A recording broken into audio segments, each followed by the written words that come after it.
Hello বন্ধুরা, Bengali মিস্ট্রিয়ার শোতে তোমাদেরকে স্বাগত। আজ আমি তোমাদেরকে দুটি গল্প বলতে চলেছি। তো চলো শুরু করা যাক। প্রথম যে গল্পটি তোমাদেরকে বলবো তা হলো একটি দৈত্যকে নিয়ে। হিন্দু ধর্মতে একে দানব বা রাক্ষসও বলা হয়ে থাকে। আমরা সবাই জানি দৈত্য আকারে মানুষের চেয়ে বড় ও শক্তিশালী হয়ে থাকে। কারো কারো কাছে আবার জাদুর শক্তি থাকতেও দেখা গেছে। কিন্তু এইসব কথা কি মিথ্যে নাকি সত্যি, তা আমরা আজকে জানতে চলেছি। ভূতাত্ত্বিকবিদরা মাটি খুঁড়ে এমন অনেক কঙ্কাল পেয়েছে যার আকৃতি সাধারণ মানুষের আকৃতির থেকে 3-4 গুণ বেশি বড়। কিন্তু এগুলো কাদের কঙ্কাল তা আজও জানা যায়নি। 2002 সালে একটি জীবন্ত দস্যু দেখতে পাওয়ার ঘটনা ঘটেছিল। ঘটনাটি হলো 2002 সালে আমেরিকান সৈন্যের একটি টিম আফগানিস্তানের কান্দাহার এলাকার পাহাড়ি অঞ্চলে ট্রেনিং করছিল। কিন্তু রহস্যময়ভাবে সেই টিমের প্রত্যেকটি সৈন্য সেখান থেকে অদৃশ্য হয়ে যায়। তখন আমেরিকার সরকার সেই টিমকে খুঁজে বের করতে আরেকটি টিমকে পাঠায়। তখন সেই সব আমেরিকার সৈন্যরা সার্চ অপারেশন চালু করে। তাদের কাছে অতিরিক্ত মাত্রায় অস্ত্রশস্ত্র দেওয়া হয়েছিল, কারণ তারা জানতো না যে তারা কাদের সম্মুখীন হতে চলেছে। আমেরিকার সৈন্যরা সেই স্থানে পায়ে হেঁটে যাওয়ার সিদ্ধান্ত নেয়, যাতে শত্রুরা তাদের আসার খবর ঠিক না পায়। আমেরিকার সৈন্যরা পায়ে হেঁটে কয়েকদিনের মধ্যে সেখানে পৌঁছে যায়, যেখান থেকে প্রথম টিমের সব সৈন্য অদৃশ্য হয়ে যায়। আমেরিকার সৈন্যরা ওই স্থানে গিয়ে দেখতে পেল কয়েকটি মানুষের কঙ্কাল পড়ে আছে, আর তার পাশে আছে অস্ত্রশস্ত্র। তখন তাদের মনে হলো হয়তো কোনো হিংস্র পশুর দল পুরো টিমটাকে মেরে ফেলেছে। কিন্তু কোনো হিংস্র পশুর দলের পক্ষেও অস্ত্রে সজ্জিত পুরো আমেরিকার সৈন্যের টিমকে মেরে ফেলা সহজ কাজ ছিল না। তাই তারা সেই স্থানটিকে পর্যবেক্ষণ করতে লাগলো। কিছুক্ষণ পর তারা একটা বড় গুহার মুখ খুঁজে পেল। তখন সমস্ত সৈনিক নিশানা লাগিয়ে সেই গুহার মুখের সামনে অপেক্ষা করতে লাগলো। 2 থেকে 3 ঘন্টা অতিক্রম হওয়ার পর আমেরিকান সৈন্যরা গুহার মধ্যে থেকে আওয়াজ আসা শব্দ শুনতে পেল।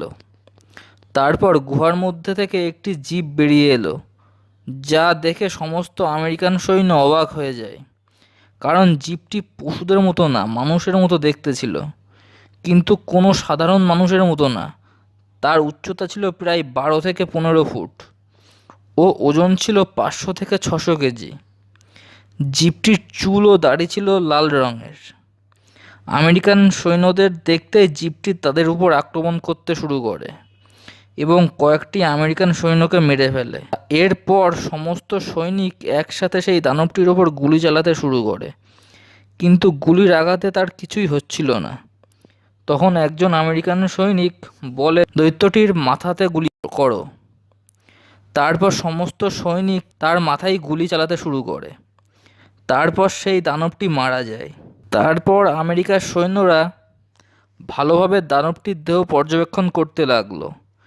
তারা দেখতে পেল দানবটির হাতে ও পায়ে 6টি করে আঙুল। পর্যবেক্ষণের পর সেই দানবটির দেহ আমেরিকায় পাঠিয়ে দেওয়া হলো এবং সব আমেরিকার সৈন্যকে নির্দেশ দেওয়া হলো এই বিষয়ে কাউকে কিছু না বলতে। 2017 সালে L.A. মার্জুলি নামক একজন ব্যক্তি সেই সব সৈন্যদের ইন্টারভিউ নেয় এবং সাধারণ মানুষকে এই বিষয়ে জানানো হয়। এই গল্পটির শেষে শুধু একটা কথা বলবো, এই পৃথিবীতে শুধু আমরা একা না। প্রথম গল্পটি এই পর্যন্ত, চলো দ্বিতীয় গল্পটি শুরু করা যাক। দ্বিতীয় যে ঘটনাটি তোমাদেরকে বলবো সেটি নরেন নামে একজন বলেছে। তো ঘটনাটি আমি নরেনের বক্তব্য অনুসারে বলবো। আমি নরেন, আমি সিলভাসা শহরে থাকি। আজ যে ঘটনাটি তোমাদেরকে বলবো সেটি আমার সাথে 5 বছর আগে ঘটেছিল। তো ঘটনাটি হলো, আমার এক বন্ধুর মা বাবা কাজের জন্য অন্য শহরে গিয়েছিল ও তাদের বাড়ি আসার কথা ছিল পরদিন।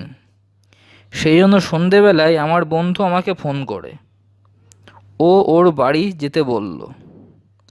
আমার বন্ধু বাড়িতে একা, এই ভেবে আমি যাওয়ার সিদ্ধান্ত নিলাম। আমাদের বাড়ি থেকে আমার বন্ধুর বাড়ির দূরত্ব ছিল 1 কিলোমিটার, তাই আমি ভাবলাম হেঁটেই চলে যাই। যখন আমি অর্ধেক রাস্তায় গিয়ে পৌঁছলাম, তখন একটা বাচ্চার কান্নার আওয়াজ ভেসে আসলো। তখন আমি পেছনে ফিরে দেখলাম আমার পেছনে একটি বাচ্চা ছেলে দাঁড়িয়ে আছে। ওর কিছুটা কাছে যেতে আমাকে বলল, দাদা একটা রুটি দাও না, খিদে পেয়েছে।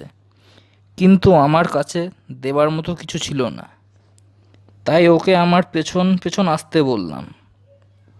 কিছুটা আসার পর যখন পেছনে ফিরে দেখলাম, তখন চাঁদের আলোয় দেখতে পেলাম ছেলেটির পা দুটো উল্টো ও চোখ দুটো পুরো কালো।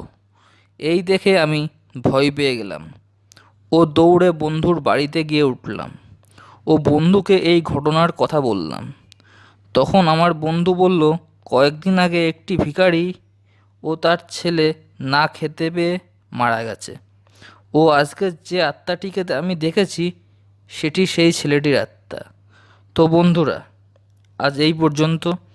উপস্থিত হব পরবর্তী ভিডিও নিয়ে। তোমাদের যদি ভিডিওটি ভালো লাগে তো ভিডিওটি লাইক ও শেয়ার করো। চ্যানেলটিকে সাবস্ক্রাইব করে দিও পরবর্তী ভিডিওটির নোটিফিকেশন পেতে।